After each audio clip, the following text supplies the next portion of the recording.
말씀드릴 내용은 이완기 기능 평가. 사실 저도 심장 초음파를 처음 배울 때 시스톨은 왠지 좀 직관적으로 와닿고 하는데 다이스톨은 이완기 이완한다고 하면 사실은 이게 수치적으로 뭐 딱 떨어지는 것도 있고 그다음에 뭐 약간 머릿속은 상상은 되는데 이게 도대체 이해하는 게 조금 어려운 것 같습니다. 그래서 사실 여기서 뭐 에코 매뉴얼 책 보면 책도 두껍고 다이스톨 보면 말도 되게 이게 뭐 영어로 돼 있긴 하지만 이해도 잘 안 되고 하긴 하는데 그래도 이완기 기능을 조금 이해하시면 심장의 전반적인 기능을 좀 이해하시고 그리고 어쨌든 심장 보험이 되니까 단순 일반에 갈 때 일반에 보면 대부분 평가를 하라는 게 뭐 사실 밸브에 뭐 정량적인 평가를 안 하더라도 이완기 기능 정도는 평가를 할 수 있으면 그래도 그 정도면 어느 정도 좀 맞다고 할 수 있을 것 같습니다. 뭐 레퍼런스는 2016년 ACE 뭐 다이슬 디스펑션 가이드라인, 그 다음에 뭐 오토, 뭐 캐드링 오토 M의 뭐 클리니컬 타이코 카드, 뭐 그 다음에 오제건스의 이에코 매뉴얼, 그 다음에 뭐 벤틀교의 이 책 그림이 좋아서 좋습니다. 그래서 일단 다이슬 디스펑션을 이해하기 위해서 좀 빌드업을 하면 일단 기본적 컨셉, 그러니까 다이슬 펑션에 대해서 시스톨 펑션은 사실은 누가 보더라도 들어온 만큼 나가는 그 비율을 갖다가 항상 생각하는데 다이스톨이라고 하면 왠지 이걸 갖다 숫자로 아니면 어떻게 평가해야 될지에 대해서는 조금 고민스러운 것 같습니다. 그 다음에 그 평가를 할 때 어떤 파라미터를 이용해야 되고 그리고 마지막으로 우리가 환자가 왔을 때 실제로 그레이딩을 어떻게 하는지에 대해서 좀 보도록 하겠습니다. 실제로 우리가 다이스톨 디스펑션을 결국 보기 위해서는 하트 페일리어에 대해서 좀 이해를 하셔야 되는데 우리가 뭐 다 텍스트 와이즈하게 하트 페일리어라고 얘기하면 티슈에 그러니까 우리가 산소의 요구량이라든지 perfusion이 우리의 심장에서 뿜어지는 양에 비해서 그걸 만족하지 못해 unmet하는 그런 상태일 때를 보통 얘기하는데 여기서 또 조건이 뭐냐니까 normal diastolic filling pressure라는 얘기가 나와요. 그 normal diastolic filling pressure는 뭐냐? 그러니까 이완기일 때 그 압력 그 심장 자체에서 심식이 늘어날 때 실제로 우리가 이거는 재지도 않고 눈에 보이지도 않는 거기 때문에 책에만 자꾸 나오는 사실은 소위 말하는 유니콘 같은 뭐 그런 게 아닐까 생각하는데 이런 거에 대해서 조금 이해를 하시면 조금 도움이 될 것 같습니다. 그래서 우리 하트 페일리어라고 하면 크게 두 그룹으로 나누는데 아까 강세희 선생님이 말씀하신 시스톨 펑션이 떨어진 하트 페일리어 위드 리유스드 이젝션 프레셔 하프 레프라고도 하고요. 그 다음에 제가 말씀드릴 다이스톨 디스펑션이 있는 EF는 보존되어 있는 프리저브드 하프 레프라고 얘기를 이렇게 합니다. 그런데 우리가 조금 이해를 하셔야 되는 게 다이스톨이 결국 다이스톨 디스펑션이 있다면 왠지 다이스톨 디스펑션이 있으면 우리는 하트 페일리어 그럼 다이스톨 디스펑션 하트 페일리어 프리저브드 EF인 하트 페일리어겠구나 생각하는데 실제로 그건 동의어는 아닙니다. 나이가 드시면서도 다이스톨 디스펑션이 떨어질 수 있고요. 그런 분들은 실제로 패솔로직하다고 얘기하지는 않거든요. 그래서 다이스톨 디스펑션은 사실 펑션할 때 어브노멀리티인데 실제로 우리가 하트 페일리어라고 진단하는 거는 하트 페일리어 진단 기준이 바뀐 건 아닙니다. 실제로 에코를 했을 때 진단하는 게 아니고 하트 페일리어는 뭐 우리가 예를 들면 페리스나 브라운 할 때 얘기하면 그러니까 심텀에 대한 그 증상에 대한 결국 정의거든요. 예를 들면 하트 페일리어 증상들 뭐 우리가 자다가 갑자기 숨이 차서 깬다, 다리가 붓는다, 뭐 아니면 숨이 차다, 뭐 엑서사이즈 힘들이 뭐 그런 게 있으면서 하트 페일리어 에코에서 이런 게 보이면 이건 다이스톨 디스펑션이 있겠구나 그렇게 보시면 될 것 같습니다. 그래서 사실 우리가 환자를 어프로치할 때 기본적으로 봤을 때 일단 물론 증상이 있어서 왔겠죠. 숨이 차거나 뭐 가슴이 답답해요. 조금만 걸어도 뭐 숨이 찹니다. 근데 기본적으로 항상 우리가 환자를 볼 때 뭐 다 보시겠지만 환자의 그러니까 코모디비티를 일으킬 수 있는 다른 컨디션들 나이라든지 혈압이 얼마나 오래됐는지, 당뇨가 있는지, 실제로 이 사람이 그냥 시덴트럴 라이프 스타일인지, 그 다음에 뭐 APB나 이런 게 있다는 걸 확인을 하고, 그리고 나머지 랩도 시행하고, 엑스레이도 찍고, 그 다음에 에코를 시행하게 되겠죠. 그래서 에코를 시행해서 실제로 우리가 이 하트 페일리어를 진단하지. 여기까지 사실은 우리가 보고 이 밑에는 사실은 하트 페일리어가 다이스톨 디스펑션이 좀 애매하게 있는데 숨을 계속 차다고 하면 대학병원에서 요새는 엑서사이즈, 자전거 태워서 다이스톨 디스펑션을 평가하는 방법도 있다고 얘기하긴 합니다. 그거까지는 볼 건 아니고 여기까지 되겠습니다. 오늘 황세진 원장님이 강의하신 시스톨 펑션을 보시면 이제 비주얼하게 좀 보이십니까? 사실 요거는 뭐 30세 된 아주 젊은 남자의 그 포체모 뷰고요. 요거는 그 65세인가? 실제로 숨차서 온 환자들인데 실제 봤을 때 리액션 프랙션이 좀 떨어져 보이죠. 시스톨 펑션이 좀 떨어져 보이죠. 비주얼하게 보시면 뭐 한 60% 될 것 같고 한 30% 사실 비주얼은 어쨌든 연습이 좀 필요하긴 합니다. 그 많이 떨어진 사람과 그러니까 노말인 경우를 좀 많이 연습을 하시고 아까 물어보셨는데 그럼 노말은 얼마 정도만이 혼자서 150개 정도 에코 리포트 작성할 수 있으면 그 정도면 좀 릴라이블하다고 얘기를 하긴 한답니다. 미국에서 소노그래프 키울 때. 그 다음에 요 같은 경우에서는 지금 하나의 케이스는 노말이고 하나의 케이스는 어드밴스한 다이소 디스펑션이 있습니다. 근데 실제로 봤을 때 약간 뻣뻣해 보이긴 하지만 뭐 실제로 보시면 어떻습니까? 이젝션 프랙션 자체는 실제로 떨어져 있지는 않거든요. 그런데 주변 상황을 보시면 심장 자체가 왠지 스티프해 보이고 약간 에코제네시티가 올라가 있는, 그러니까 여기 소위 말하는 아밀로디시스에서 리스트릭티브한 패턴을 가진 다이소 디스펑션을 가진 어드밴스 하프밸류. 사실 이런 걸 갖다가 우리가 그러면 야 좀 이상하네 라고 그렇게 기술할 수는 없지 않습니까? 그걸 갖다가 이제 숫자로 아니면 우리가 의사들이 말하는 그런 용어를 일단 고쳐서 이렇게 phân별을 해야 되겠죠. 그래서 실제로 우리가 시스토릭 펑션이 있으면 기본적으로 다이소 디스펑션이 깔려있다고 보시면 됩니다. 어느 정도. 왜 그러냐니까 기본 패솔로직하게 다이소 디스펑션이 있으면 시스토 펑션이 오는데 만약 MRI 확 맞았다. 그러면 실제로 EF가 떨어져 있으면 다이소 디스펑션이 거의 있다고 보시면 돼요. 정도의 차이가 있을 뿐이지. 그러면 다이소 디스펑션이 있는 환자의 대부분은 아까 말씀드렸다시피 심장이 두꺼워져 있다든지 심실 주위에 예를 들면 칼시피케이션 있다든지 그런 주변 상황들이 변화가 있다 그런 게 있습니다. 그럼 저도 옛날에 그럼 EF가 괜찮은데 환자가 왜 숨이 차지? 그런 생각이 사실은 좀 들었거든요. 그럼 우리가 소위 말하는 하트펠리 프리저브드 EF, 그냥 다이소 디스펑션이 있는, 사실 저는 섞어서 쓰겠습니다. 실제로 약간 용어 차이가 있다고 얘기하긴 하지만 실제로 그렇게 되면 우리가 고혈압이 있으면 심실이 두꺼워진다고 하지 않습니까? 그러면 그럼 두꺼워지면 어떻게 되니까 결국에는 심장에서 뿜어나갈 수 있는 혈액량 자체가 줄어듭니다. 그러면 카디 아웃풋 자체가 줄어들죠. 그러면 어떻게 되냐? 아까 말씀드렸던 하트펠리 정의에 대한 우리가 티슈에서 산소의 요구량이라든지 perfusion 되는 양들이 줄어들면서 결국 하트펠리로 이렇게 진행하게 되는 그렇게 되겠습니다. 그리고 항상 생활시에 이렇게 패솔로직하게 좀 움직이는 게 다이솔이 이렇게 잘 안 되면 어떻게 해서 그 다음에 영향이 받는 게 심장에 잘 뿜어나가지도 않겠지만 물론 뭐 어느 정도 뿜어나가겠지만 LA에서 L구로 피를 밀어넣을 때 잘 안 들어가게 되겠죠. 그럼 어떻게 됩니까? LA 챔버 사이즈 자체가 커지게 됩니다. 그래서 사실은 LA 챔버 사이즈가 커져 있으면 이분은 다이솔 디스펑션, 예를 들면 고혈압이나 이런 것들이 실제로 앞으로 들어가고 있는데 앞에 나쁘게 얘기하면 뽕차들이 꽉 막고 있는 거라. 그래서 LA 챔버 사이즈가 되게 많이 커진. 그렇지만 LA 사이즈도 항상 봐야 되는 게 운동을 많이 하거나 그런 분들은 실제로 심장 커져 있는 경우도 있고 APB라든지 그건 실제로 LA 자체에 문제가 있어서 사이즈가 커진 거기 때문에 다이소 디스펑션 이버레이션 할 때 보통 LA 챔버 사이즈가 중요하게 생각은 하지만 뭐 이런 밸브 디지즈, 예를 들면 MS가 있을 때는 챔버 사이즈는 제끼거든요. 그래서 그런 것들은 조금 고려를 하셔야 될 것 같습니다.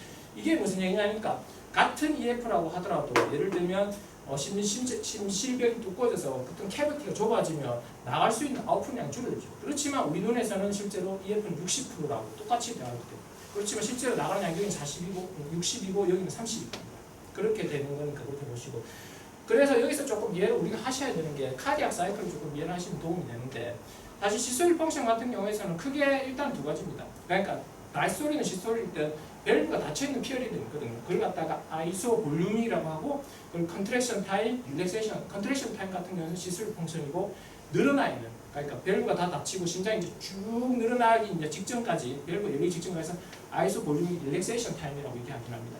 나중에 사실은 이런 것들을 하나하나 조금 다 구해가지고 이렇게 평가를 하라고 하니까 이게 어려운 겁니다. 그리고 이제 밸브가 마이트랄 밸브 L에서 LV 쪽으로 마이트랄 밸브가 열리면서 피가 슉 들어가게 되겠죠. 그러면 그게 우리가 초음파에서 나중에 그 마이트랄 인플루브라고 해서 E로 나타나고 그 다음에 그 사이에 약간 이제 사실은 심장이 이렇게 밸브가 닫혀있는 이제 음압이 이렇게 걸려버리면 어떻게 네거티브 프레셔 걸리겠죠. 그러면 이제 그 약한 쪽에서 LA 쪽 피가 쑥 당겨지는데 이제 어느 정도 당겨지고 나면 다이아스테시스라고 어느 정도 스테디 스테이트 상태로 멈추다가 마지막에 남아있는 피는 AT를 킥, 그러니까 AT를 한번 퀵 짜주는 그래서 EA 레이셔널 이런 모양이 나오게 됩니다. 이 모양도 사실은 중요한 게 다이소 디스펑션 평가하는 게 중요해요. 그래서 볼륨 자체가 아이소 볼륨 자체가 다 닫혀있는 우리 챔버 내에서 이렇게 릴렉세이션 되는 기간과 그 다음에 이제 피가 L에서 L로 넘어가는 그 피어리어드가 크게 네 가지로 나누기 때문에 우리가 다이소 디스펑션 처음 읽으면 이게 무슨 얘기지 그런 생각들이 실제로 이게 제가 다이소 디스펑션을 선생님한테 조금 이해를 쉽게 하기 위해서 실제 심장이 보통 우리가 50배, 60배 되는데 1초에 한 사이클이 되지 않습니까? 그래서 최대한 이걸 좀 늘려봤거든요. 그래서 늘려서 이게 다이소리 피어리어드 동안 이 움직임을 갖다가 정성화시켜서 실제로 우리가 평가를 해야 되는 게 되는 거죠. 그래서 제가 이걸 시간을 갖다 다 쪼개가지고 이렇게 했는데 이게 뭐 사실 이래 보시면 이거 평가 되겠습니까? 시스톨릭 펑션처럼 전혀 평가가 잘 안 되겠죠. 그래서 그걸 갖다가 이렇게 평가를 하는 게 볼륨과 압력을 통해서 실제로 평가를 하게 되는 거죠. 결국에는 그 압력 차이로 인해서 피가 가게 되고 그 압력으로 인해서 실제로 심장 챔버가 커진다는 그런 변화가 생기게 되는 거죠. 그래서 E라는 건 뭐냐니까 레프트 에이트리움에서 레프트 벤트리클 피가 쑥 들어간다. 그때 대부분 들어가게 있어요. 보통 건강한 사람 같은 경우는 80% 정도 들어간다고 되어 있고요. 그래서 가장 그게 영향을 미치는 게 뭐냐니까 레프트 필링 같은 경우에서는 그러니까 LA에 피가 얼마나 고여 있는지, 그 다음에 레프트 에이트리움에서 피가 얼마나 프레시가 얼마나 높은지가 이게 영향이 되게 되어 있습니다. 근데 뭐 물론 그것뿐만 아니라 L부에서 이제 심장이 확 빨리 늘어나서 네거티브 프레시가 빨리 오르면 피가 빨리 들어오겠죠. 근데 그게 사실 나중에 되면 천천히 늘어나니까 심장에서 피를 천천히 끌어당기는 게 달수 펑션이 되는 겁니다. 그 다음에 아트리얼 컨트랙션 같은 경우에서는 심장에 그 카디악 리듬, 그러니까 APB 있는 것에서는 A가 없어져 버리니까 그래서 실제로는 그쪽 LA 챔버 사이즈 계속 커지게 되는 거죠. 그러니까 피가 안 나가고 고여 있으니까 그렇게 되는 거고. 그 다음에 어떻게 됐습니까? 여기 레프트 사실 이거 나중에 한번 책을 한번 보시면 처음에 저도 읽어보면 레프트 벤트리클 엔드 다시 프레셔 왜 뭐지? 그냥 이렇게 생각하시면 돼요. LV에 가장 그 피를 받고 LA에서 LV에서 피를 받고 있을 때 LV가 가장 커졌을 때 압력이거든요. 그게 너무 높아버리면 예를 들면 앞에 꽉 막고 있으니까 못 가는 거야. 그게 너무 높은 상태면 LA에서 LV 피가 안 가겠구나. 근데 사실은 우리가 이게 다 봤으면 좋겠는데 압력을 다 잴 수가 없거든요. 그래서 그래도 우리가 일단 초음파를 어떻게 해석을 하기 위해서 심장 자체의 이런 그 움직임이나 이런 걸 조금 이해를 좀 하시면 되는데 일단 가장 중요한 건 말 그대로 다이스톨릭 릴렉세이션을 심장을 잘 해야 이게 가장 에너지 디펜던트하고 가장 중요한 모션이 되겠습니다. 그러니까 IVRT라는 게 뭐냐면 아까 제가 말씀드렸다시피 에오틱 밸브가 방사선 할 때 피가 이렇게 슉 나가고 에오틱 밸브가 닫히고 그 다음에 마이트럴 밸브가 닫히는 시간이 있거든요. 그걸 아이소볼륨 릴렉세이션 타임이라는데 그 시간이 그러니까 빨리 이렇게 짧으면 짧을수록 좋은 거죠. 처음에. 근데 나중에 시간이 지나면 오히려 그게 좀 늘어나서 그게 처음에 나중에 개인적으로 어려운데 그런 시간들과 그 다음에 짧은 시간 내에 압력이 빨리 떨어져야 되겠죠. 네거티브 DPDT라고 얘기하는데 그게 빨리 떨어지면 심실이 빨리 늘어나고 안에 웅웅하게 빨리 걸리니까 LA에서 피를 빨리 당길 수가 있게 그렇게 되는 거죠. 그리고 사실은 이게 골드 스탠다드인데요. 그러니까 그 다이스 디스펑션 평가하는 데 있어서 타임 컨스턴트 릴렉세이션 타우라 해가지고 요거는 엔지오그래픽하게 하는 거라서 사실은 항상 뭐 책에는 맨날 그런 얘기 하죠. 그러니까 이거는 골드 스탠다드다. but not practical하다. 왜 그러냐니까 그거 환자 술 찾아가서 다 캐스할 수는 없으니까. 그렇지만 나중에 요거랑 코릴레이션 가장 좋은 파라미터들이 나오니까 그렇게 보시면 될 것 같습니다. 그 다음에 심장이 이렇게 잘 컴플라이언스가 좋다. 잘 이완이 된다고 하는 것은 약간의 볼륨이 있었어도 약간의 압력의 변화가 있었어도 볼륨이 확 잘 늘어나는 거. 그런 상태가 심장 컴플라이언스가 좋구나. 그런 얘기는 사실 이런 얘기 들으면 저걸 다 어떻게 생각하지. 근데 나중에 보시면 일단 컨셉을 좀 잡고 재는 거는 그냥 수치적으로 그냥 기계적으로 재시면 됩니다. 오히려 시소리 펑션에 비해서 그런 건 연습이 덜 할 수도 있어요. 예를 들면 50이 EF 50이든 40이든 그거는 구별하는 건 정말 노력과 시간이 좀 필요하거든요. 계속 많이 보셔야 되고 또 오히려 다이스지 펑션 같은 경우는 수치가 나오거든요. 그렇게 되니까 나중에 어느 정도 개념을 이해하고 그러니까 피폴들만 조금 피하시면 오히려 더 평가할 수 있습니다. 그래서 아까 말씀드렸다시피 LV에서 LA 그러니까 LA보다 혈압 압력이 떨어져야 피가 어차피 땡겨질 거 아닙니까? 그 시간이 짧아야 되는 거죠. 그러니까 너무 길어지면 심장이 뻣뻣해서 천천히 일어나 버리니까 음압이 덜 걸리니까 실제로 피를 빨리 못 당기는 거예요. 그래서 처음에 그 릴렉세이션 그러니까 다이스 그레이드 1 같은 경우에서는 이 시간이 늘어나고 네거티브 DPDT 그러니까 압력에서 시간에 대한 압력의 변화가 천천히 일어나게 됩니다. 프로롱드 타운은 이거는 뭐 그런 얘기고요. 그 다음에 뭐 컴플라이언스 같은 경우에서는 이게 실제로 나중에 되면 우리가 스티프니스, 컴플라이언스 얘기가 많이 나오는데 심실이 두꺼워지면 스티프니스, 이 경직도가 커지거든요. 그래서 조금만 볼륨이 들어가고 압력이 쭉 올라가 버리게 되거든요. 네, 그런 의미로 그냥 받아들이시면 됩니다. 그래서 실제로 심장이 이렇게 원만하게 할 때는 얘가 심실 자체가 쭉 늘어나서 LA에서 피를 자연스럽게 이렇게 당기게 되는데 근데 나중에 기능이 떨어져 버리면 어떠시긴 해. 그러니까 앞에 피가 자꾸 고여 있으니까 LA에서 일을 더 해야 되는 거야. 나중에 그래서 LA 프레셔가 확 올라가는 그런 일이 생기게 그렇게 되는 겁니다. 그래서 사실은 이게 뭐 에코 매뉴얼이나 어디 가면 책에 항상 나오는 건데 L부의 LA 프레셔 관계를 사실은 제일 확실한 건 뭐냐니까 LA랑 L부랑 카테타 꼽아놓고 압력만 구해가지고 그 차이만 계산하면 진짜 다이스토리 펑션 구할 수가 있는 거죠. 그렇지만 우리가 다 그렇게 할 수는 없으니까 그 변화의 벽을 보는 게 우리가 에코를 했을 때 EA, B를 봐서 그렇게 하시는 게 되겠습니다. 그래서 처음에 노멀 같은 경우에서는 그 예를 들면 그 LV에서 LA 쪽에 피를 당길 때 빨리 이렇게 잡아 당깁니다. 80도 정도 다 당기는데 근데 천천히 이제는 예를 들면 고혈압이라든지 이런 게 있으면서 이렇게 되면 어떤 식으로 되냐니까 E가 이렇게 뒤집어졌거든요. 그러니까 E가 천천히 일어나니까 들어오는 피가 적고 A가 많이 남아있나 그러면 A에서 피를 더 보내거든요. 이렇게 역전되는 현상이 이렇게 되어버립니다. 그러면서 이게 조금 더 심해져 버리면 나중에 어떻게 되냐니까 그러면 LA가 가만히 있지 않잖아요. LA 자체 압력이 확 올라가거든요. 그러면 LA에서 여기 보시면 LA 압력이 올라가면 또다시 이제 그 E 자체 모양이 우리가 노말하고 비슷한 이런 모양이에요. 그래서 이런 모양 피폴들이 있으니까 이게 노말 때문에 그런 건지 다시 지방이 진행돼서 그런 건지 그걸 구별하는 게 사실은 그게 관건되어 있습니다. 그래서 사실은 컨셉은 이런데 재는 거는 사실은 몇 가지 없습니다. 몇 가지 없다는 건 아니고 그렇게 수치적으로 나오기 때문에 오히려 평가하는 데는 조금 실수했습니다. 이런 여러 가지 파라미터들은 대표적인 게 마이트럴 인프루 패턴하고 티슈 도플러입니다. 아까 시스톨 펑션 할 때도 마찬가지로 나왔던 건데 그다음 레프트 에이트리의 볼륨 그러니까 여기서도 볼륨을 좀 재라고 얘기하거든요. 그 다음에 풀모리 아트리 시스톨 프레셔라고 해서 이런 것들 측정하라고 되어 있는데 쉽게 얘기하면 이 그림을 그냥 이해하시면 됩니다. LA에서 L로 P가 가는데 잘 못 가고 있다. 그래서 그 패턴을 모양을 보고 잘 못 가니까 LA 사이즈가 커지고 그 다음에 LA하고 풀모니 베인하고 연결되어 있지 않습니까? 그 다음에 여기 럼이 있을 거고 이게 풀모니 아트리 쪽으로 이렇게 연결되어 있는데 이게 나중에 되면 이게 백플로가 걸리는 거예요. 너무 압력이 많이 걸려버려요. 예를 들면 우리가 예전에 저도 사실은 요새 선생님들 그런 거 배우시는지 모르겠는데 외과 중환자실에서 환자 볼 때는 풀모니드 캐필리 웨지 프레셔를 재야 되는데 그게 잘 못 재니까 CVP를 통해서 RA 챔버 사이즈를 압력을 재면 볼륨이 스테이터스를 평가할 수 있다. 사실 그런 개념입니다. 그냥 실제로 심장에서 피가 잘 못 나가니까 LA 백플로가 자꾸 다 걸리는 거예요. 내가 그쪽으로. 그러면서 RV가 이렇게 넘어와 버리면 실제로 우리가 봤을 때 EF는 괜찮아 보이는데 실제 다이소 디스펑션이 있어서 풀문 이데마 이런 게 보이게 되죠. 그래서 다이소 디스펑션을 잴 때는 항상 대부분은 펄스 웨이브들 우리가 나중에 보면 CW도 있고 컨티뉴스 웨이브 도플러도 있고 펄스 웨이브가 있는데 대부분 펄스 웨이브 그러니까 각 위치에서의 속도를 측정해야 되기 때문에 그렇습니다. 그 다음에 항상 패러를 하고 초음파는 심장 초음파 같은 경우에는 내가 보고 싶은 게 내 빔하고 초음파하고 항상 패러를 하게 볼 수 있게 그렇게 하고 아까 강사님 말씀 잘 해주셨는데 숨을 내쉬고 숨을 멈춰야 되는데 날씨는 좀 더 하거든요. 실제로 이게 베리션이 심합니다. 그래서 그렇지만 잘 안 되는 것도 사실이고 그 다음 샘플 볼륨 로케이션 그러니까 요거 샘플 볼륨 얘기는 많이 들어보셨을 거예요. 우리가 카로티드 할 때 맨날 샘플 볼륨 똑같은 개념입니다. 그래서 우리가 펄스 웨이브와 도플러 같은 경우에는 실제로 PW 재면 이게 샘플 볼륨이 딱 뜨거든요. 그러면 어딜 재야 되니까 마이트럴 밸브 팁이 열리는 부위. 그래서 거기서 PW 켜면 EA가 이렇게 아까 나오죠.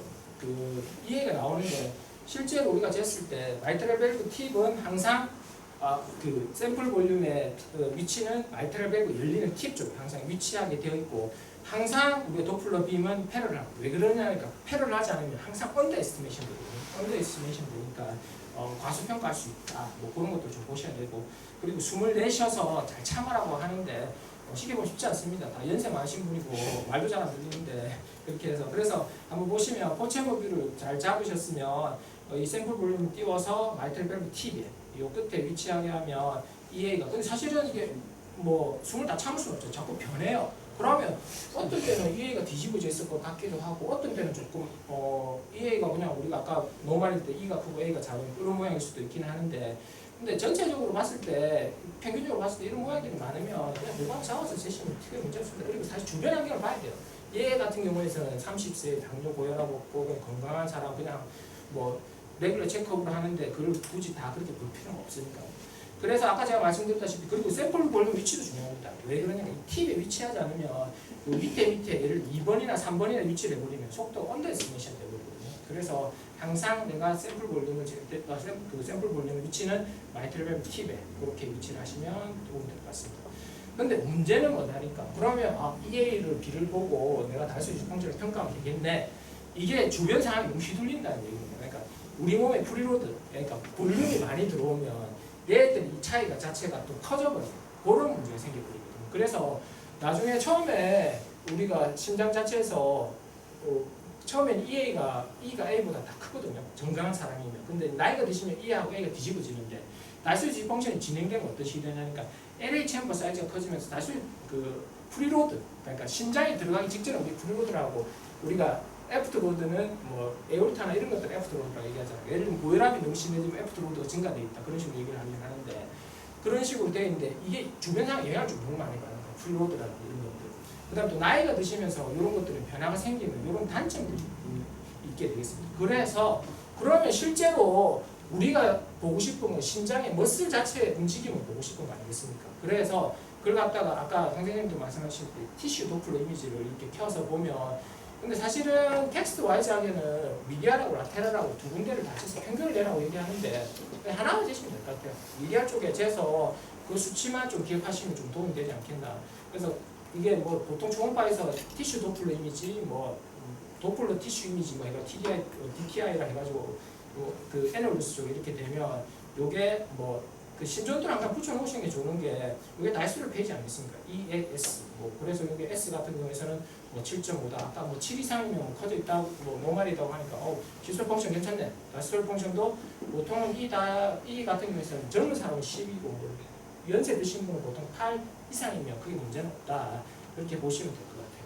그래서 이게 그러면 심장 자체를 보시면 날수 디스펑션이 있다는 건 무슨 얘기냐니까 심장이 우리가 아까 말씀한 대로 비그러스하게 이렇게 열심히 위아래로 움직여줘야 되는데 날수 디스펑션 같은 경우 있으면 얘도 마찬가지로 이렇게 위아래로 열심히 못 움직이고 이렇게 뒤뚱뒤뚱하게 이렇게 움직여버리는 그렇게 되면서 위아래로 이렇게 크게 움직이면 속도가 더 커지게 나오겠죠. 이 같은 경우에는 더 작게 나오고 그래서 그런 것들을 보시고 그리고 아까 제가 말씀드렸다시피 풀모니 캐피럴 웨지 프레셔라고 해서 아까 우리가 처음에 보였던 큰 E 그러니까 이 벨로시티랑 그 다음에 조금 전에 구했던 티슈 도플러를 그걸 구해서 해보니까 우리가 뭐 책에만 보는 풀모니 캐피럴 웨지 프레셔를 나타하고 코릴레이션 좋더라. 예를 들면 그게 15 이상이면 우리가 뭐 풀모니 캐피럴 웨지 프레셔 20 이상이다. 그러면 이게 풀모니 컨제션이 잘 오는 거거든요. 그런 상황이구나. 지금 앞에 지금 피가 좀 잘 못 가고 있구나. 그래 보시면 될 것 같고요. 그래서 요게 증가돼 있으면 그걸 보통 15를 기준으로 합니다. 15를 기준으로 해서 근데 단 조건은 그 마이트랄 E만 그렇게 해서 보시면 될 거고요. 그래서 E가 중요한 게 E 자체가 실제 E 프라임 자체가 실제로 머슬의 움직임을 보게 되는 거죠. 얘들이 8 이하면 실제 다시 지평 어느 정도 있다고 보시면 되고요. 그리고 E하고 E 프라임을 갖다가 이걸 갖다 나눴을 때 8 이하면 이제는 뭘 봐야 되냐니까 실제로 늘어나 있는 이런 그 움직임만 보는 게 아니고 압력이 얼마나 올라가 있는지 봐야 되거든요. 그래서 만약에 얘가 보통 8 이하면 그냥 정상을 보시면 되는 거예요. 이제 LA에서 L구를 넘어갈 때 필링 프레셔가 그렇게 올라가 있지 않구나. 그런데 문제는 뭐냐니까 8에서 15가 사실 생각보다 많이 나거든요. 그래서 이건 거의 존일 때 이럴 때도 사실은 그 필링 프레셔가 많이 올라간다 되고요. 15 이상이면 고민할 필요는 없습니다. 이분은 지금 다시 지공력이 조금 잘 있겠구나. 그렇게 보시면 될 것 같아요. 그 다음에 세 번째 파라미터로 뭐가 나오냐니까 레프트 에이트리움 챔버 사이즈를 보통 얘기하는데 보통 우리가 2D로도 많이 측정을 하고 하긴 하는데 요새는 많이 얘기하는 게 볼륨을 많이 측정하고 있습니다. 그래서 뭐 이것도 마찬가지로 심슨으로 이렇게 디스크 서메이션, 디스크를 이렇게 쪼개가지고 판때기를 이렇게 판으로 해가지고 그렇게 하는 방법도 있고 뭐 3D도 얘기하는데 3D는 아직까지 표준화된 건 아니고요.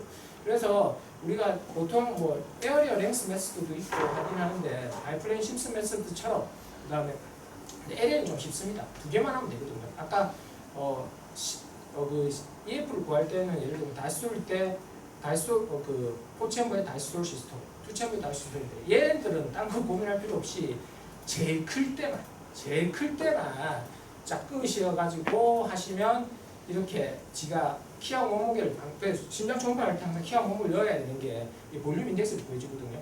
34 이상이 좀 크겠구나, 얘는 좀 크겠구나 그렇게 보시면 될 것 같아요. 투챔버도 마찬가지고 그렇게 보시면 될 것 같습니다. 그래서 이게 볼륨 인덱스 자체가 클리니컬 아웃컴의 강력한 프리딕터 팩터인데 사실 이걸 많이 비교하면 당화혈색소를 많이 비교를 하거든요. 예를 들면 EA 같은 경우에서는 예를 들면 블러드 예를 들면 프리로드라든지 이런 거에 따라서 변할 수 있으니까 혈당이 변하듯이 랜덤 슈가라고 얘기하는데 LA 챔버 사이즈가 커져 있으면 얘 같은 경우에서는 다수의 펑션이 어느 정도 어드밴스한 그래서 LA 챔버 사이즈 커져 있으면 다수의 펑션이 있겠구나 그렇게 크로니스티를 좀 보여준다고 보시면 될 것 같습니다. TRZ는 뭐냐니까 아까 말씀드렸다시피 LA까지 피가 안 가면 어떻겠습니까? 그 렁에서 LA 쪽으로 가는 거 그리고 그 RV에서 그 렁으로 가지 않습니까? 풀문 앞에 가지 않습니까? 그까지 다 백플로 올리는 거야. 그러니까 앞에 막히니까 뒤까지 전부 다 막혀버리는 거야. 그렇게 되면 어떤 식이냐니까 여기 RV 쪽 압력이 올라가게 있습니다. 그 압력이 올라가면서 그러니까 TRVmax 그 리거지테이션 제시 나오거든요. 그렇게 되면 그 속도를 재버리면 풀모니 아트리 시스톨 프레셔가 나온다. 그러니까 근데 이게 단 조건이 뭐냐니까 우리가 예를 들면 COPD 환자라든지 그 다음에 예를 들면 뭐 우리가 풀모니 하이퍼텐션 환자는 볼 리는 없지만 그런 환자들 같은 경우는 그렇게 올라가 있기 때문에 그런 사람들을 다 배제를 하고 좀 보셔야 돼요. 그래서 TR 베러스도 측정할 때 저 같은 경우에는 파르스는 숏 엑시스뷰에서 이렇게 측정하고 요게 RA이고 요게 RB가 되겠습니다. 여기 칼라 박스를 띄워서 보통 뭐 요 위치에서 이제 측정하는 게 잘 안 나옵니다. 생각보다 잘 안 나오고 그렇게 되니까 그렇게 보시면 될 것 같고 근데 요게 좋은 게 뭐냐니까 보통 한 40 이상 속도가 보통 2.8m/s 이상 나오면 이건 조금 스페시픽 좀 하다. 근데 센시티비티는 떨어져요. 왜 그러냐니까 이게 예를 들면 달성 펑션이 있어도 이게 안 나타나는 사람들 꽤 많거든요. 그래서 그렇습니다.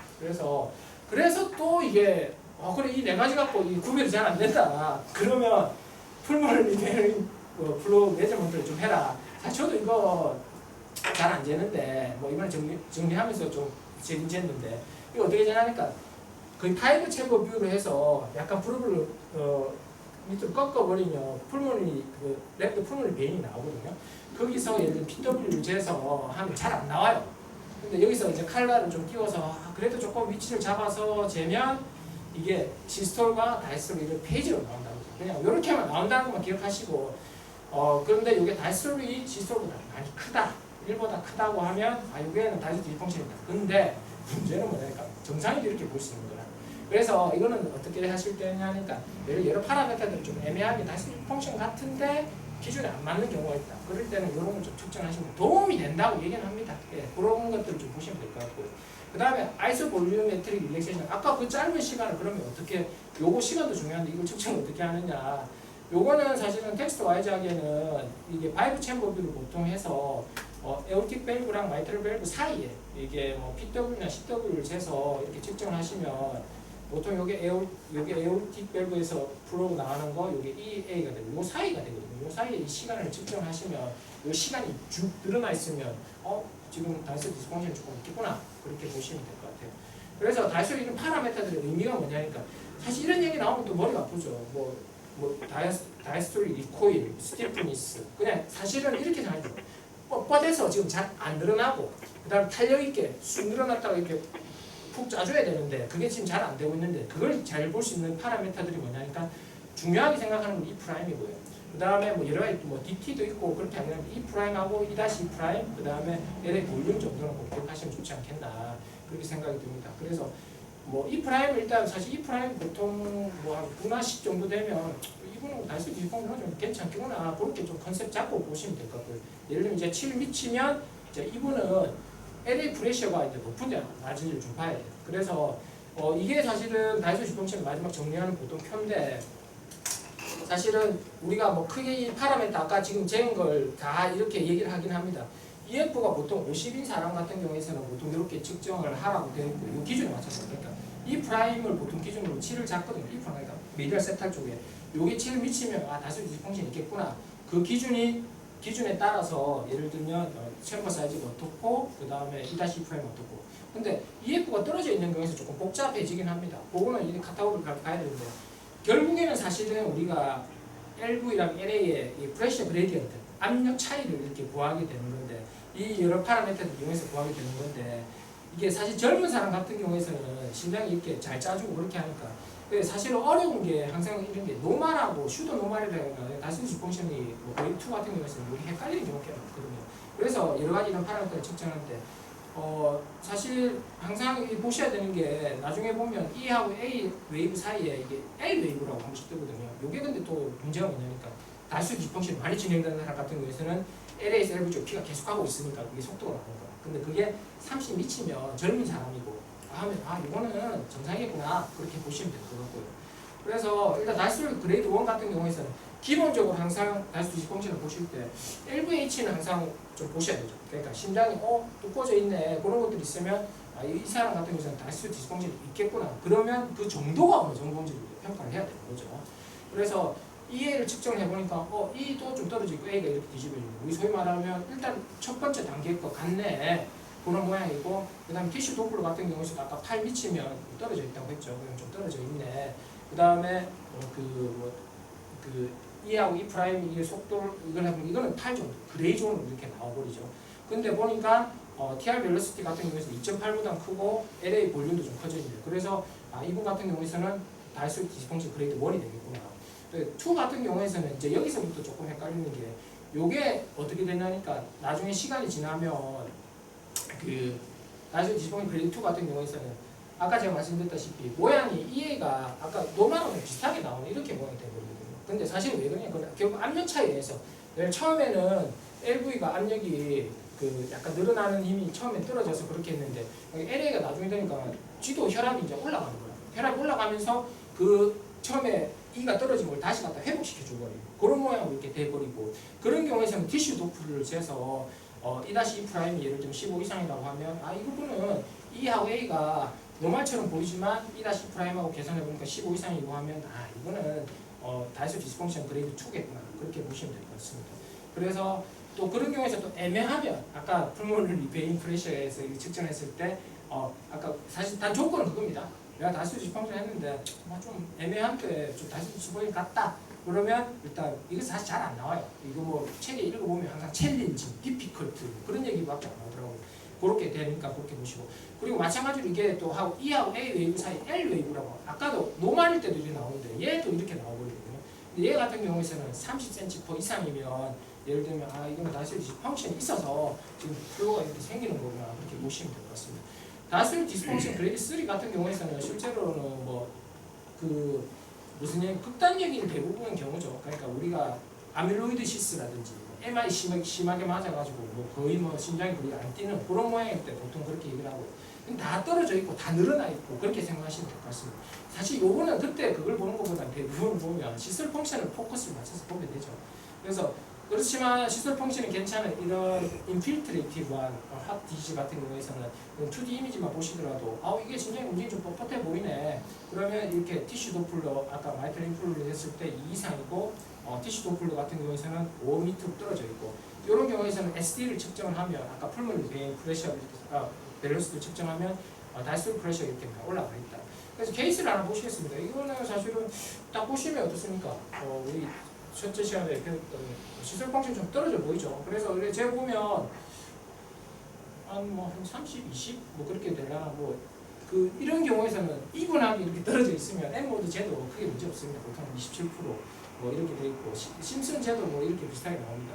그렇지만 어쨌든 이런 경우에서 다시 디스 펑션에 대해서 이밸류에이션을 해야 되는데 EA가 지금 어떻습니까? 일단 붙어는 있는데 어쨌든 E하고 A는 노멀 패턴에 가까운 이런 모양이 되죠. 그렇지만 여기 보시면 E 프라임도 떨어져 있고 E 프라임도 15 이상이 높다고 했죠. 23으로 많이 올라가 있고 TR 밸런스 는 사실은 조금은 요거는 정확하게 나오진 않아요. 볼륨은 지금 70으로 좀 많이 이렇게 늘어나 있습니다. 그래서 이 카테고리를 따라서 예를 들면 EF가 떨어져 있는 경우 그러면 EA 모양을 보고 그 다음에 이제 조건을 지금 아까 3개 중에 2개를 만족하니까 그러면 이 같은 경우는 다이소 지지 펑션이 있는데 레프트 에이티브 프레셔가 많이 올라가 있는 이거는 그레이드 3 다이소 지지 펑션 레프트 에이티브 프레셔 올라가 있다.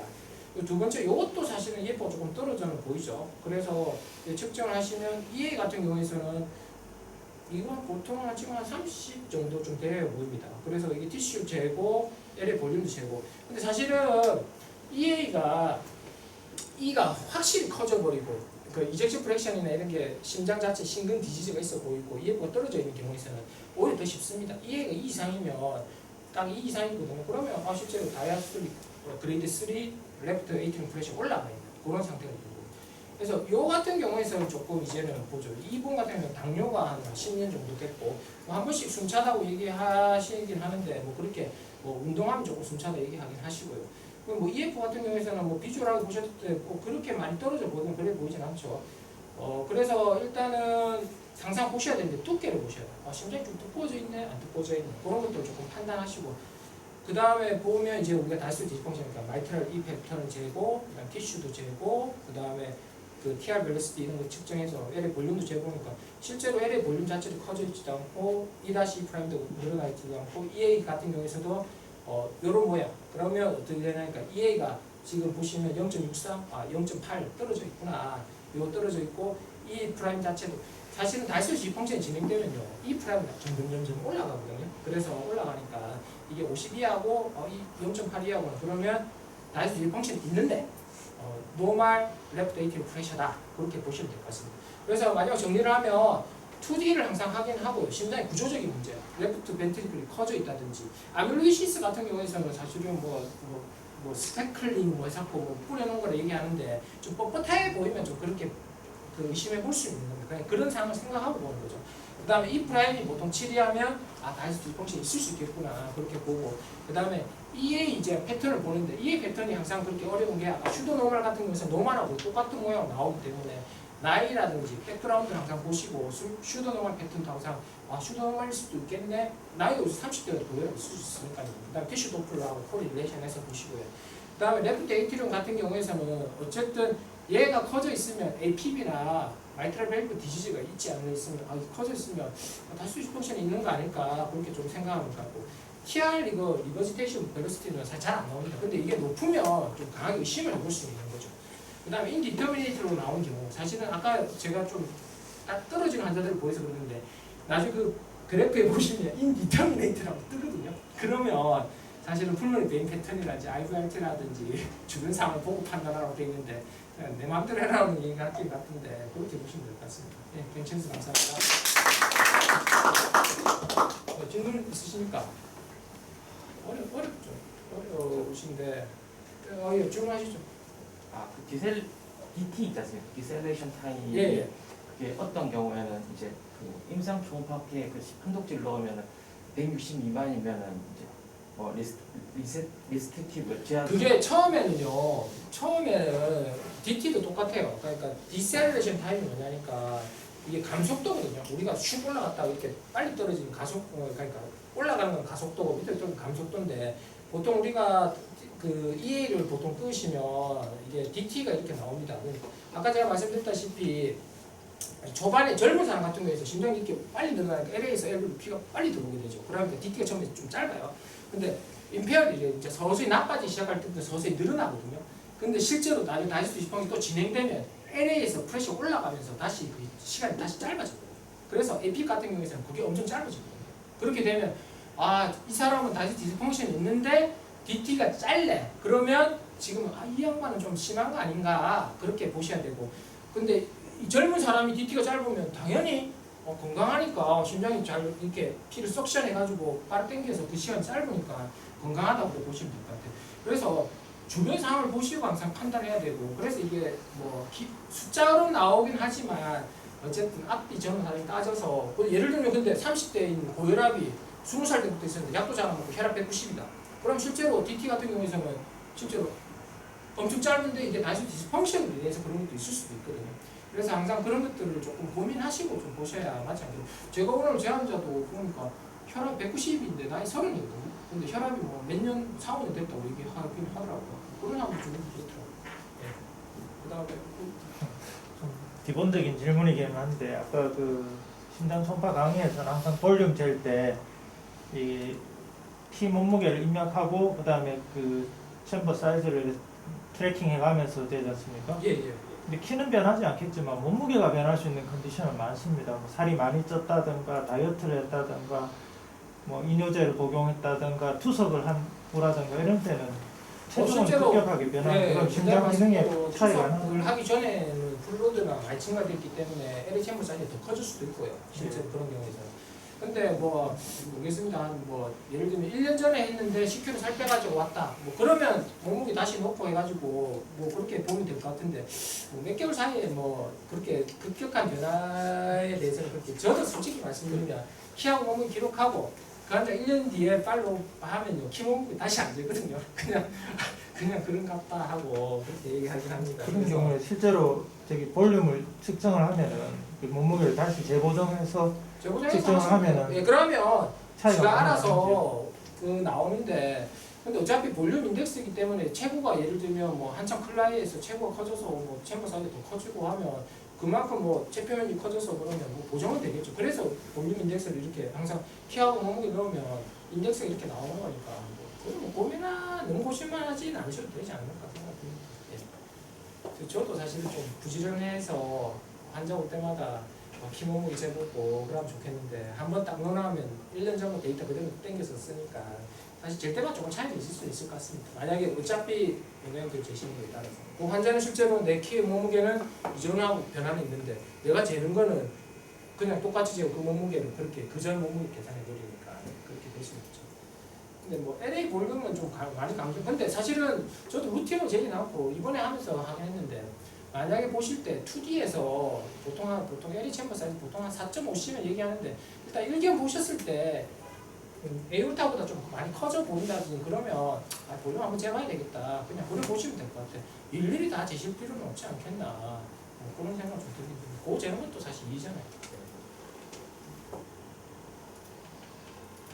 그래서 뭐 제가 봤을 때는 그냥 나중에 표 하나 놔두시고요. 저도 이거 뭐 맨날 볼 때마다 헷갈리기도 해가지고 표 한번 놔두시고 EA 패턴이라든지 이런 것들 한번 보시면 오히려 달소리가 그냥 플로 차트에 따라서 가는 거라서 그냥 뭐 그렇게 판단을. 그리고 사실 솔직히 얘기하면 이게 왜 중요하다 얘기는 하긴 하지만 EF만큼 중요성이 떨어지는 게 어떤 약을 쓰든 어떤 데이터를 했어도 EF 그러니까 다이소 디스펑션을 보존시켜서 모탈리티를 증가시켰다는 약도 없고 데이터도 없기 때문에 사실은 항상 의사들, 그 심장내과 의사들이 관심 많은 건 EF를 관심을 많이 갖거든요. 이게 EF 보존시켜서 서바이벌을 증가시키는 약에 관심을 갖지.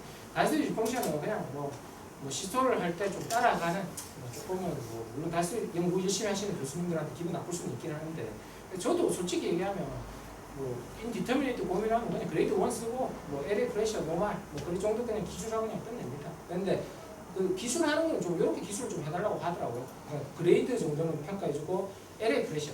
LA 프레셔가 되려고 하면 아까 제가 말씀드렸다시피 챔버 사이즈가 커진다든지 PR 벨로시티가 많이 올라간다든지 그다음에 2-2 프라임 많이 올라가 있으면 아마 이게 LA 프레셔 올라가 있지 않을까. 그래서 자꾸 이렇게 맨날 이 다이소주 펑션 강의 가서 들어보면 얘기하는 게 이렇게 말 구질구질하게 많이 하는데 딱 떨어지는 거 하나가 없으니까 맨날 일하고 있다고 그렇게 얘기하긴 하거든요. 시솔 펑션처럼 강력한 EF라는 그런 모달리티가 없으니까 맨날 뭐 나쁘게 얘기하면 막 시간 재고 있고 막 그렇게 하고 있거든요. 그냥 큰 그림으로 보시고. 그 질문이 하는데요. 예. 이거 시스톨 디스펑션 없으면 예. 다이스톨 디스펑션은 그레이드가 없는 거 아닌가요? 표에서. 이건 시스톨 펑션 EF 떨어졌을 때는 그레이드 1, 2, 3가 있는 것 같고 이 표에서는 이 표에서 보시면 노멀 EF 앤드 마이오카디얼 디시즈라고 해서 단순 고혈압이 있어서 LV가 커져 있다든지 그러면 보통 플로 차트가 보통 요 정도로 가 있어요. 그냥 아니면 뭐 인디터미네이트로 가는 경우도 있긴 있는데 저도 처음에 옛날에는 어디 강의 들으면 EF 노멀일 때 이거 보고 EF가 떨어지면 요거 봐라 했는데 그게 아니고 EF 떨어질 때 당연히 요거 봐야 되고 그러나 혹은 아까 제가 2D 이미지를 자꾸 강조한 게 심장에 봤을 때 처음에 마이오카디얼 디시즈 예를 들면 인필트레이티브 그러니까 우리가 아밀로디시스 이런 걸 꼭 보지 않더라도 LVH가 심하게 있어도 실제 다이소 디스펑션이 있는 거거든요. 그럼 그쪽 이 플로 차트로 이렇게 따라가시면 돼요. 그쪽에서. 저는 이게 너무 복잡해가지고 사실 이거 쓰거든요. 이쪽에 있는 거 쓰고 수치해서 쓰고 있는데 근데 이 수치를 이렇게 보시면 여기 이렇게 돼 있잖아요. 그러니까 여기서 나중에 돼 있는 게 요거는 뭐냐니까 사실은 나중에 이 얘기는 하더라고요. 이게 리바이즈 돼서는 나중에 이렇게 나오거든요. 노멀 인디터미네이트 다이어트 펑션이 아니고 이거는 노멀 필링 프레셔라고. 이건 노멀 필링 프레셔고 이거는 필링 프레셔 올라가 있는 거. 실제로 그레이딩 하는 건 별로 넘어가가지고 다시 하셔야 돼요. 실제로 그렇게 해야 그레이드 1, 2, 3가 이렇게 나오는 거니까. 실제 요거 같은 경우에는 다이소 지지 펑션하고 에어 프레셔 정도가 올라가 있다 없다 정도냐. 근데 이 정도만 보셔도 사실 크게 문제는 없지 싶어요. 제 생각에는. 왜 그러냐니까 어차피 그레이드 다 나눠서 해도 솔직히 얘기하면 볼륨 컨디션이라든지 이런 거에 따라서도 그레이드 2가 그레이드 1 되는 경우도 있고 선생님들이 열심히 인제 쓰고 혈압 수준 잘하면요 나중에 슈도 노멀 같은 그 다음에 딱 해보면 그레이드 1 되는 그 노멀 가깝게 되는 경우도 꽤 있단 말이에요. 그래서 굳이 뭐 1위 할 필요는 없고 뭐 사실은 근데 요거 표에서 진행하면 대부분 다 잡히니까 뭐 사실은 요거는 큰 그림에서 저도 이번에 책 정리하면서 딱 보니까 요렇게 돼 있더라고요. 요렇게 말 쓰는 것보다는 정확하게 얘기하려면 필링 프레셔 그러니까 LV 쪽에 얼마나 압력이 올라가 있는지를 보는 그 정도의 판단을 보는 거지 실제 다이소 펑션 노말이다 아니라는 얘기를 하더라고요. 왜냐니까 아까 제가 말씀드렸다시피 요 하나만 예를 들면 LA 볼륨만 커지고 나머지 세 개면 실제로는 이거 노말이라 돼버리거든요. 그래서 실제로 그러면 뭐 그런 얘기 하던데 책에는 뭐 우리 메이어에서는 그런 경우에서는 그룹 A 다이스 그레이드 1이라고 명명합니다. E 프라임 떨어져 있는 경우. 사실 그렇게 너무 복잡하게 생각할 필요는 없고요. 그냥 요거 정도 봤을 때 0에서 빵개 한 개다 하면 다이스 디스펑션은 그레이드 1에 있을 수는 있어요. 근데 요거에서 노멀이라는 거는 AV의 필링 프레셔가 많이 안 올라가 있다. 그래서 실제로 근데 왜 필링 프레셔가 중요하냐? 요건 제가 말씀 안 드렸는데 실제로 우리가 뭐 학교 다닐 때 리아 클래시피케이션, 뉴욕 하트 어소시에이션, 뭐 디스니아 클래시피케이션 해가지고 하는데 여기 LA 프레셔가 많이 올라갈수록 실제로 숨이 많이 차답니다. 네, 그래서 그게 코릴레이션이 되게 좋다고 얘기해요. 어디 뭐 학회나 뭐 이런 데 강의 가서 들어보면 그래서 LA 프레셔를 더 중요하게 얘기해요. 그레이딩을 얘기하긴 하는 거지만 LA 프레셔가 올라가 있다 안 올라가 있다. 근데 그레이드 2 같은 경우에는 기본적으로 LA 쪽에서 지금 프레셔가 앞에 지금 안 가네. 그러면 지가 점점 커지면서 압력이 올라가고 그러면 어떻게 되겠습니까? 풀모널리 쪽에서 실제로 LA 쪽 피가 들어와 있는 요관인가 컨제스션 되겠죠. 그러면서 디스니아 쪽이 그리고 잘 생긴다 그런 얘기가 좀 나오죠. 저는 이제 실제로 혼자를 볼 때 이제 이걸 사용을 하니까 시스톨 펑션도 중요하겠지만 다이스톨 펑션도 저는 좀 중요하게 보는데요. 실제 노인들이 고혈압 당뇨가 있고 이제 숨 차서 오거나 다리가 부어서 왔을 때 그게 심장 때문이라는 확신을 제가 가져야 이제 그 환자를 끌고 갈 수가 있으니까. 그래 해보면은 저기 몇 가지 기준들 중에 저기 오른쪽에 있는 표에서는 저 밑에 세 가지 크라이테리아, 그다음에 왼쪽 표에서 네 가지 크라이테리아를 제가 맞춰서 실제 2개 이상인 경우에는 실제 환자 디스니아와 이데마가 심장 때문일 가능성이 좀 있어 보이더라고요. 라식스에도 이펙트가 좀 있고 인터미디에이트로 나오는 경우 그러니까 뭐 크라이테리아 3개 중에 한 가지 안 맞다든지 이 2개 중에 아주 중요한 LA 볼륨이나 TR 말고 위에 2개 뭐 E업 E 프라임 잘못 측정돼서 15쯤 나오는 거 이런 거 섞인 2개 정도는 그런 사람들 이뇨제 써도 이뇨 쓰고 나니까 또 힘없다 그러고 호흡곤란 해결 안 되더라고요. 그래서 엔자이나 쪽으로 검사를 하게 되는데 저는 이걸 2개를 좀 중요하게 보는 편이라서 저기 중요하게 좀 보는 편. 그래서 러프하게는 그레이드 2 다이스톨 디스펑션 임상은 증상과도 코릴레이션 된다 생각하는 편이라서 이렇게 좀 중요하게 봐야 되지 않을까 이거를 생각하는 편입니다. 아니 뭐 어쨌든 여러 파라메터들이 있는데 뭐 예전에는 사실 EA 그 패턴만 보고 그렇게 판단했는데 지금은 뭐 아까 말씀하셨다시피 볼륨이라든지 사실 TR 벨로시티를 잘 안 나오긴 해요. 이거는 좀 잘 안 나오긴 하는데 그 다음에 뭐 E 프라임 일단 떨어져 있는 거, 그 다음에 E 프라임이 뭐 14 이상, 그 다음에 LA 볼륨 이렇게 하는데 사실 이게 인디터미네이트로 오는 경우도 꽤 많고 물론 뭐 다 만족하면 아까 말씀드렸다시피 뭐 약 쓰면 뭐 반응이 좋고 그런 것 같다 얘기하시는데 어쨌든 뭐 여러 파라메터들이 있다는 건 어쨌든 딱 떨어지는 건 없는데 이런 여러 가지들을 종합해서 조금 봐야 되는 게 그게 조금 임상적으로는 약간 신경을 더 써야 되는 것 같습니다.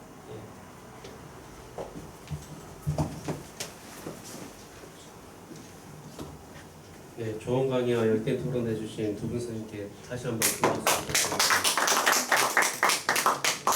네, 다음 순서로 정례 발표가 있습니다. 방학 동안 정례가 많이 쌓였을 텐데